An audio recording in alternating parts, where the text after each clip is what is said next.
Monsieur le maire, Marc Chavannes, merci de nous accueillir chez vous, dans votre bureau. On le voit, plein de dossiers. Et puis derrière vous, quand même, vous l'avez installé il n'y a pas longtemps, une vue superbe. Dites-nous, c'est le parc naturel des Écrins, là, derrière nous? Non, l'idée, c'était de montrer que la commune, elle représente certes 6700 habitants, donc elle peut paraître, vue de loin, comme une commune plutôt urbaine, mais en fait, elle représente 1150 hectares. Elle est essentiellement verte, puisqu'il n'y a que 300 hectares d'urbanisés. Et l'idée, c'était de symboliser ça, c'était de montrer que c'était une commune verte, avec des agriculteurs, et puis aussi, eh bien, qu'on n'usurpait pas notre qualité de ville-porte du parc naturel régional du Pilat, parce qu'on le voit sur la photo. Des agriculteurs, il en reste encore 7 chez vous? Il en reste encore 7 chez nous, oui, bien sûr, bien sûr. Alors, on y tient d'ailleurs. Cette ville, c'est la vôtre. Vous y êtes depuis l'âge de 9 ans, je crois. Vos parents s'y sont installés, s'y sont beaucoup investis. En quelques mots, dites-nous ses caractéristiques, sa proximité avec la grande ville, et puis aussi le fait qu'il y fait bon vivre. Alors, c'est une ville dynamique, ville à la campagne, on la qualifie parfois comme cela. C'est une ville où il y a un gros secteur associatif. On a de nombreuses communes, on a par exemple de nombreuses associations, pardon. On a 1600 licenciés sportifs sur la commune. 1600 sur 6700 habitants. Voilà. Donc ça dénote quand même les choses. On est ville active et sportive classée au niveau national, il y a à peu près 3 ans de cela. On est aussi sur un autre pendant, donc classé 2 fleurs, au niveau des villes et villages fleuris au niveau national. Donc ça montre bien que c'est une ville avec ses activités sportives, avec ses activités culturelles, avec ses associations, avec ses commerces. Et puis c'est aussi la campagne avec un environnement appréciable, je pense, qui nous a valu cette distinction aux villes et villages fleuris, puis aussi le fait, et j'y reviens, d'être ville-porte du parc du Pilat.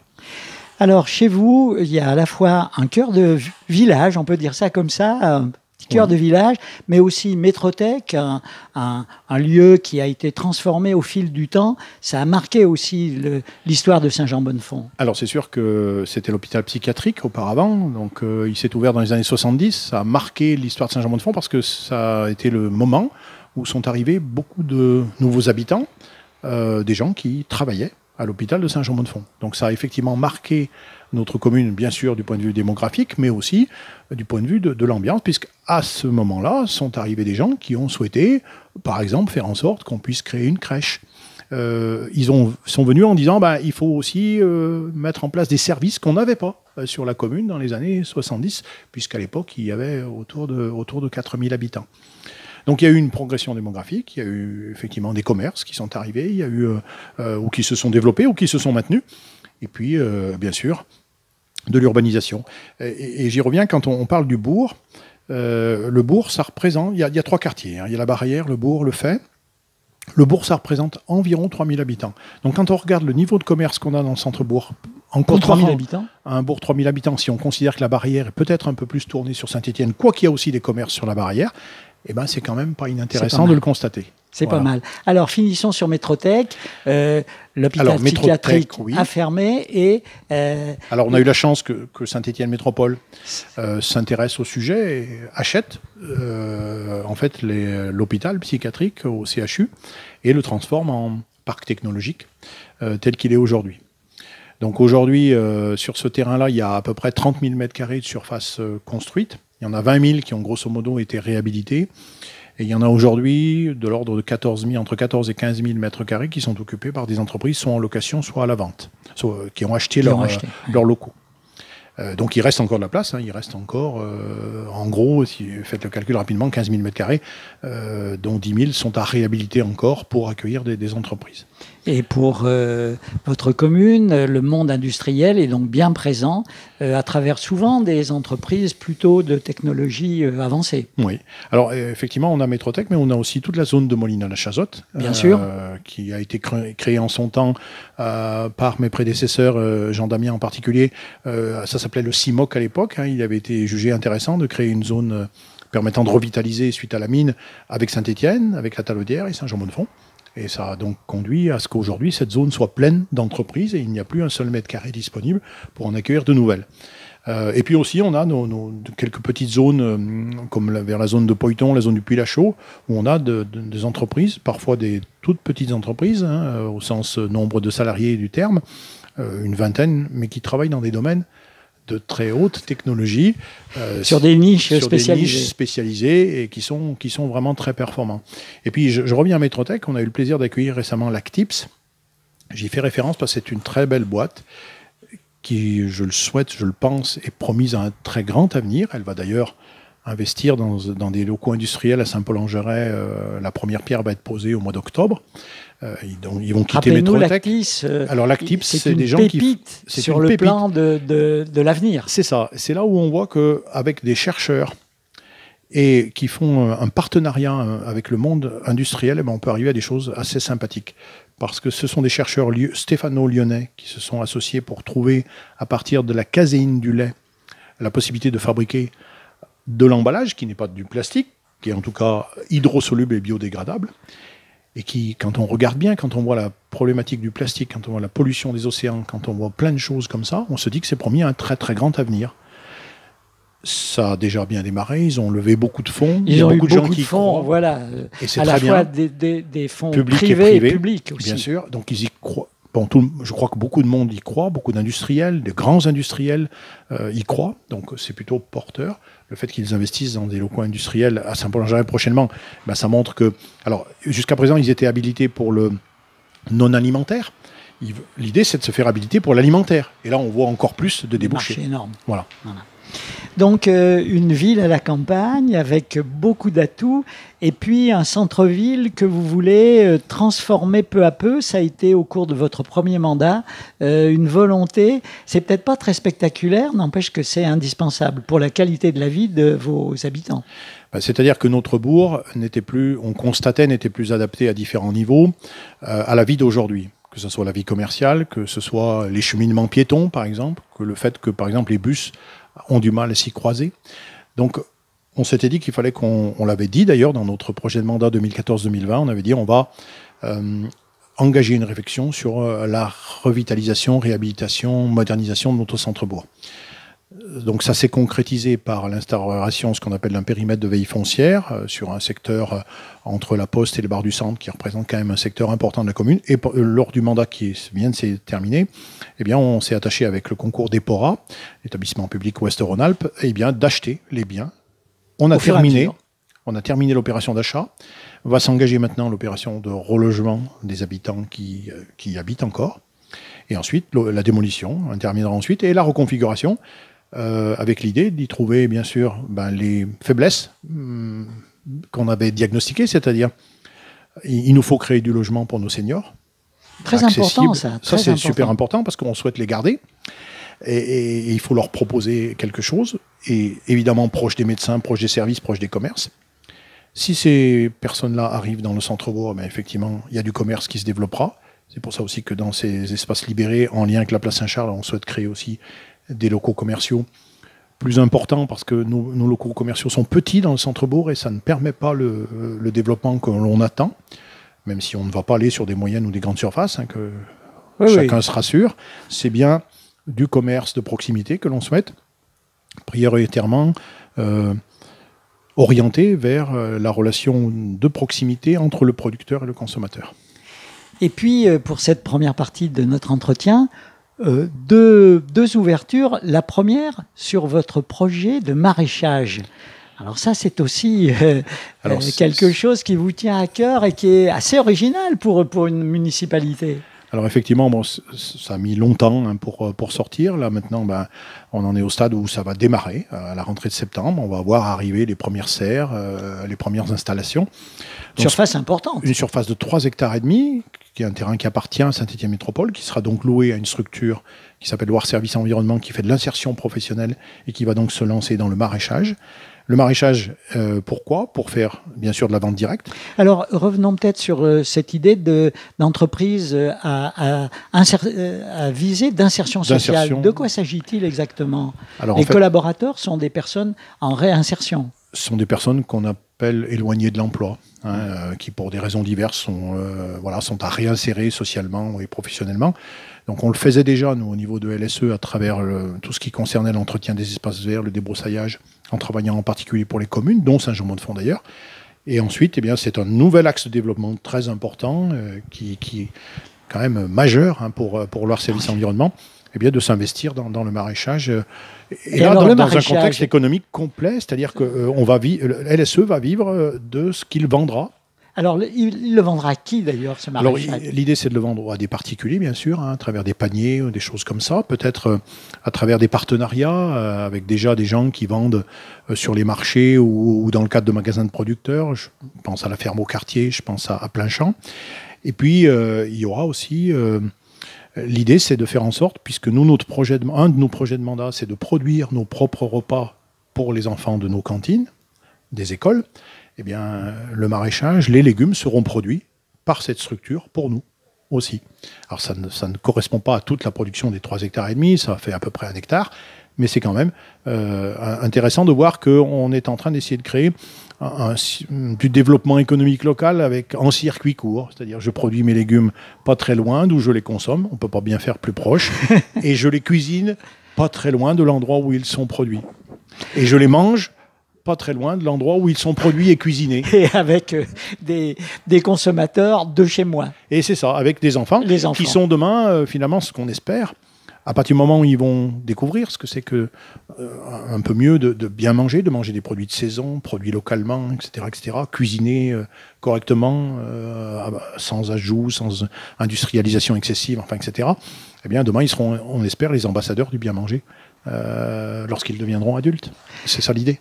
Et puis, tout à fait autre chose, c'est Style, parce qu'on a découvert en préparant l'émission avec Jean-Marc que Style, c'est majoritairement sur Saint-Jean-Bonnefond. Alors effectivement, si on s'en rend pas compte, on a l'impression que l'autoroute, c'est là. C'est vrai, ben nous on est discret dans ce concert-là. Mais il n'empêche que sur les 16 hectares, un peu plus du terrain occupé par Style, il y en a environ 11 qui sont sur Saint-Jean-Bonnefond. Et ramené au mètre carré de surface commerciale, ça nous fait un peu plus des 2 tiers. Dont l'essentiel des surfaces de moins de 300 mètres carrés, qui sont le long de la rue Émile Zola et le long de la façade A72, qui sont là complètement sur Saint-Jean-Bonnefond. Donc effectivement, c'est un projet, c'est une installation qui évidemment est considérée comme une installation essentiellement stéphanoise, d'agglomération, et qui va rayonner bien au-delà de notre agglomération. C'est le but, hein, c'est le but de faire venir des clients, mais qui en fait se trouvera quand même bien partie prenante de Saint-Jean-Bonnefond. Et c'est en tout cas ce qu'on va essayer de construire avec tous les entrepreneurs qui s'installent sur le site. Avec cette super vue derrière nous, nous continuons l'entretien avec Marc Chavannes, le maire de Saint-Jean-Bonnefond. Alors, un petit clin d'œil, monsieur le maire, vous venez d'être réélu pour votre second mandat avec quand même un pourcentage de votes favorables qui est impressionnant et qui a dû vous faire plaisir finalement. Alors, qui m'a fait plaisir, bien sûr, qui m'a surpris aussi par l'ampleur. Même si il faut ne pas oublier que c'était dans un contexte très différent et la participation, par exemple, a été relativement modeste, essentiellement liée à la situation sanitaire. Pour autant, les 85% qu'on a pu faire, forcément, ils nous ont fait plaisir. Mais je le dis, ce n'est pas le résultat d'un maire, c'est le résultat d'un bilan, c'est le résultat d'un projet et c'est le résultat d'une équipe. De l'équipe sortante comme de l'équipe entrante. Donc c'est jamais le résultat. Souvent, dans la politique, on a tendance à personnaliser, à outrance d'ailleurs, et outre mesure. Moi, je ne suis pas comme ça. Je me considère comme, effectivement, je suis le maire, mais je suis le chef, entre guillemets, d'une équipe. Mais c'est une équipe. C'est une équipe qui travaille, c'est une équipe qui agit au quotidien, sur le terrain, dans les associations, dans les différentes délégations, etc., dans les différentes commissions, auprès de la population, dans les instances où ils doivent se retrouver. Mais tout le monde travaille et le maire, finalement, est un petit peu le chef de l'équipe. Mais il faut que l'équipe soit bonne pour que le chef puisse travailler correctement. Alors, on a commencé en évoquant le fait que vous êtes arrivé à Saint-Jean-Bonnefond, vous aviez 9 ans. Et au fond, rien ne vous a prédestiné dans votre jeunesse à devenir un élu responsable d'une commune importante quand même. Vous étiez un jeune collégien, lycéen, passionné, avec plein d'activités, mais d'une famille où la fibre associative était bien présente. Chapeau, papa-maman. C'est vrai. Mon père particulièrement a toujours été engagé, que ce soit auprès des parents d'élèves, que ce soit la SPTT, puisqu'il était postier, que ce soit lorsqu'il était à la retraite pour les guides animateurs du parc du Pilat, mais aussi pour les conférences à Saint-Vincent-de-Paul, à Saint-Germain-de-Fonds. Enfin, il a toujours été les jardins engagé, les jardins ouvriers, enfin j'en oublie. Hein.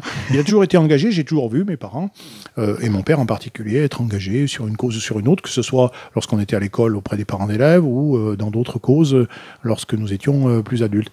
Je ne l'ai jamais vu être resté chez lui dans ses pantoufles. Il a toujours été actif et mobilisé sur différents sujets. L'idée étant de donner un coup de main, de rendre service. Hein. C'était voilà. leur éducation qui les poussait à être des gens qui rendaient service, qui étaient proches des autres et qui rendaient service. Donc ça m'a sûrement marqué, hein, certainement, même si on ne s'en rend pas compte, hein, mais ça m'a sûrement marqué. Les leçons de l'éducation sont plus efficaces par l'exemple que par les paroles, sans doute. C'est ça, et peut-être même, parfois, on s'en rend compte avec des années plus tard, de l'apport que ça a pu représenter. Peut-être au regard de ce qu'on fait aujourd'hui, hein, on se dit, tiens, mais finalement, si je fais ça aujourd'hui, c'est sans doute parce que j'ai été aiguillé, j'ai été prédisposé, j'ai été encouragé, j'ai été et puis ça rend heureux. Formé. Voilà, et ça rend... Alors, évidemment, il y a des hauts et des bas dans l'engagement. Hein, alors, ça rend parfois heureux, ça rend parfois triste aussi. Bon, alors après, c'est un parcours, c'est-à-dire que ça vient progressivement. Moi, j'ai jamais eu de plan de carrière, que ce soit d'ailleurs professionnellement comme personnellement. Alors professionnellement, c'est vous êtes électricien de formation, de profession, et puis vous êtes épanoui dans ce métier. Alors, effectivement, je suis électricien de formation. Moi, j'ai simplement, j'ai une simple formation d'électricien. Au départ, j'ai pas de formation ni comptable, ni juridique, ni budgétaire, ni je ne sais quoi encore. Comme quoi, finalement, les choses, on dit que c'est ouvert à n'importe quel citoyen, ces fonctions-là, pour peu qu'on le veuille et pour peu qu'on soit bien entouré, et pour peu qu'on soit bien formé. Je pense que c'est vrai. Il n'y a pas, et heureusement, il n'y a pas de parcours, il n'y a pas de formation. Il n'y a pas d'école pour devenir adjoint, conseiller municipal, maire. Il y a simplement peut-être la volonté d'y arriver. Mais ce n'est pas présomptueux ce que je dis là. C'est simplement de se dire, voilà, on a envie d'apprendre, on a envie et on monte les marches une par une, quoi, en fait. Hein. Et c'est vrai que oui, alors professionnellement, bon, je suis aujourd'hui, je travaille toujours. Je suis côté GRDF, puisque maintenant nos entreprises se sont séparées. Mais je suis rentré dans ce qu'on appelait en son temps EDF-GDF. Voilà. Bon. Aujourd'hui, les choses se sont séparées. Alors, je travaille toujours 2 jours par semaine. Et c'est important pour vous. Pour l'idée, de garder toujours un contact avec le monde professionnel. Et puis, quand je suis dans l'entreprise, je suis un collègue, je ne suis pas un maire. Et ça, c'est quand même un côté intéressant. On redescend. J'ai pas besoin de redescendre sur terre forcément, mais je trouve que c'est intéressant parce que on revit. D'ailleurs, tous les élus devraient un petit peu travailler à un moment donné, retourner dans la vie professionnelle parfois, parce que ça permet de garder le contact avec la réalité du terrain. Et parce que quand on devient maire, vous savez, je vais utiliser le terme, je ne sais pas si vous le garderez, mais on a tendance parfois à avoir des gens qui nous cirent les pompes, hein, comme on dit. Monsieur le maire. Voilà, et ça, au moins dans le monde de l'entreprise, on est là pour travailler avec des collègues, avec une hiérarchie, avec des collègues en dessous. Et finalement, on est là pour travailler pour l'entreprise, et c'est très bien. Et puis, voilà, ça remet dans la réalité, dans la vraie vie, quoi. Alors, un jour, pendant votre 27e année, le téléphone sonne, Jean Damien vous appelle. C'est vrai, ça s'est passé comme ça. À l'époque, je pense. Jean Damien, emblématique maire de Saint-Jean-Bonne-de-Fonds. Alors, c'est vrai qu'à l'époque, il souhaitait rajeunir. Hein, c'était le terme, rajeunir son équipe municipale. Il se lançait dans son dernier mandat, puisque en 95, il a déjà laissé en 91 à Jacques Freston, et ensuite en 95, il n'a plus été élu sur la commune. Donc il se rendait bien compte qu'il était sur son dernier mandat, donc il voulait rajeunir. Donc c'est ce qu'il avait fait. Bon, à l'époque, on allait chercher les élus, on allait les chercher dans le monde associatif, chez les parents d'élèves, dans le monde syndical ou politique. Et moi, j'ai coché la case associative, puisque j'étais déjà engagé du point de vue associatif, en particulier à l'Espérance. Et donc, il m'a appelé un soir pour me demander si je voulais faire partie de son équipe. Bon, à l'époque, je me souviens que ça m'avait un peu déstabilisé, parce que, je me voyais pas... j'avais pas réfléchi à ça, et je me voyais pas m'engager immédiatement. J'étais bien dans l'association où j'étais. J'étais déjà... j'étais marié, on travaillait tous les deux. Oui, la vie était bien remplie. Romain est arrivé en 1990, c'est-à-dire qu'une année après. Donc, voilà, je ne me voyais pas m'engager pour la commune. Et puis, bon, j'y réfléchis quelques jours. Il m'avait donné, je crois, 8 jours pour y réfléchir. Et il m'avait promis de me rappeler 8 jours plus tard pour me demander ma décision. Donc, il l'a fait et je lui ai dit oui. Et puis voilà. Et puis, c'était parti. Et puis, c'est parti. Alors, vous gravissez peu à peu différentes fonctions, des dossiers variés vous intéressent, vous vous investissez un peu dans tous les domaines. C'est comme ça que ça se passe ? Oui, j'ai été conseiller municipal, donc au départ, je me suis intéressé. On s'intéresse au départ à ce qu'on connaît un peu. À ce qu'on connaît un peu, bien sûr. C'est-à-dire, par exemple, c'était les bâtiments communaux. Pourquoi les bâtiments communaux ? Parce que comme j'étais électricien, il y avait comme ça une espèce de ligne de conduite. Et puis ensuite, on s'intéresse à d'autres choses. J'ai été adjoint au sport aussi, parce que pour moi, l'associatif, c'est important, le sport, c'est important. Le ping-pong, c'est vrai qu'au départ, j'ai fait un peu de ping-pong à l'Espérance, mais j'ai jamais été un grand sportif, bien loin de là. Mais j'ai toujours trouvé intéressant que dans la vie de quelqu'un, il puisse y avoir la place pour le sport. Pas forcément de compétition, mais en tout cas le sport. Parce que c'est, pour moi, même si je suis absolument pas compétent sur le sujet, mais c'est un facteur d'équilibre personnel. Ça fait partie de la dimension de quelqu'un, pour sa santé, mais pas seulement, pour son équilibre aussi. Et j'ai toujours pensé qu'il fallait que dans une commune, on puisse créer les conditions pour que le sport puisse se pratiquer de la meilleure des manières. Vous nous disiez 1700 à peu près licenciés sportifs, 1600, 1700. Oui, ça marche bien. Ça marche plutôt pas mal. Mais là aussi, c'est pas l'action d'un adjoint au sport qui fait tout ça. C'est toute une politique d'abord. C'est d'abord des équipements. Il faut que les équipements soient là. Et puis c'est surtout des associations. Et Dieu sait, avec des bénévoles. Avec des bénévoles, avec des présidents, des présidentes engagés, j'allais dire enragés même. J'allais dire enragés, parce que franchement, parfois il faut l'être pour tenir des structures importantes, parce qu'on a quand même des associations avec de nombreux licenciés. Le basket, le club socio-culturel sont des structures qui ont 350, 400, 450 faut tenir la route, licenciés, donc il faut tenir la route. Et là aussi, il faut être un président, une présidente, mais aussi avec une belle équipe autour. Comme finalement un maire. Et on a ça à Saint-Jean-Mont-de-Fond, sans doute parce que la commune a pu en créer les conditions tout au long de ces 30 dernières années, avec la création d'équipements, la construction d'équipements, mais aussi parce que ces gens-là ont eu la fibre, la volonté d'y arriver et de développer leur club, leur association. Alors, progressivement, le temps passe. Et puis, vers les années 2010, Jacques Fresnon, après 3 mandats, c'est peut-être le moment de passer la main. Et vous vous lancez avec une équipe carrément devant les électeurs en 2014. Là, c'est plus quelqu'un qui vous appelle, c'est vous qui appelez les autres. Ça change. C'est ça, effectivement. Ça a été un petit peu... ouais, c'était la volonté de peut-être de concrétiser les choses, de se dire, tiens, peut-être avec des collègues, là aussi, parce que je ne suis pas parti tout seul. On est parti quand même... au départ, on est parti une équipe de 10 quand même. Et on s'était dit, je pense, tous ces 10-là, on s'était dit, on est en capacité, à notre avis, de notre point de vue, en tout cas, peut-être pas de gérer la commune, c'est les Saint-Gendaires qui le décideront, mais de présenter un projet qui nous semble tenir la route. Donc c'est ce qu'on a fait. Et puis, bien sûr, on a été chercher une vingtaine d'autres personnes, puisqu'il fallait faire une liste de 29 dans les différents secteurs de la commune. L'idée étant que chaque secteur soit représenté. Là aussi, on a été chercher dans le monde associatif, dans le monde des parents d'élèves, et puis aussi dans les connaissances qu'on avait pu avoir, soit à travers mes activités, en tant qu'adjoint dans le domaine du sport, par exemple. J'ai eu l'occasion de rencontrer beaucoup de monde, et j'ai rencontré du coup des gens qui aujourd'hui font partie de l'équipe municipale. Donc oui, effectivement, pour 2014, on s'était lancé, et très honnêtement, avec au départ l'idée de présenter un projet au Saint-Gendaire, mais on n'était évidemment absolument pas sûr de gagner, bien évidemment, parce qu'à cette époque-là, il y a eu 3 listes. Et vous avez gagné. Et on a gagné. Donc là aussi, ça a été une première surprise, c'était d'arriver premier au premier tour, et ensuite de gagner. Très honnêtement, on était très heureux. Et après, par contre, très vite, il faut se mettre au travail. Le temps de savourer, il dure finalement... une soirée, quoi. 24 heures, si vous voulez, le dimanche soir, peut-être un peu tard le dimanche soir, mais après, le lundi, il faut commencer à se mettre en place. Le vendredi suivant, c'est les élections du maire, des adjoints, etc. Et c'est parti. Et après, c'est parti, quoi.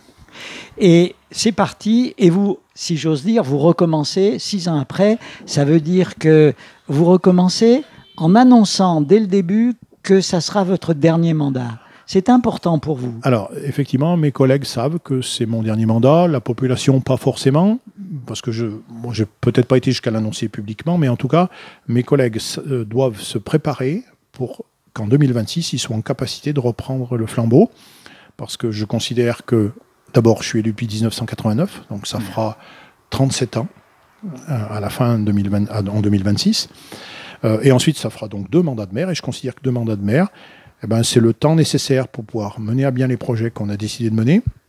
Et c'est aussi le temps qui permet de former son successeur ou sa successeuse à prendre les responsabilités le moment venu.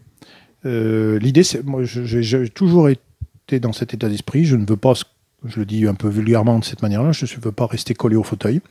Notre rôle, notre mission, lorsqu'on est élu, dès le premier jour, on est élu, c'est de dire, ben voilà, je vais faire mon mandat, je vais embrasser la fonction, je vais y rentrer dedans à fond, je vais mettre en œuvre mon projet. Et déjà, au bout du premier mandat, eh bien, il faut déjà penser à la suite, il faut déjà penser à la succession, parce qu'on n'est pas propriétaire du fauteuil. Et notre devoir, notre mission, c'est aussi de former de plus jeunes à reprendre la main. C'est peut-être ce que certains n'ont pas su faire à certains moments, ici ou ailleurs. Allez, pour terminer l'entretien, votre meilleur souvenir, votre plus belle satisfaction, une petite chose peut-être dans cet énorme travail de maire, quelque chose qui vous fait battre le cœur encore maintenant en y repensant. Oh ben, y a des satisfactions, il y a aussi malheureusement des difficultés dans le mandat de maire et des tristesses parfois. Moi, ma plus grande satisfaction, ça sera finalement de savoir que j'ai le soutien de mon épouse.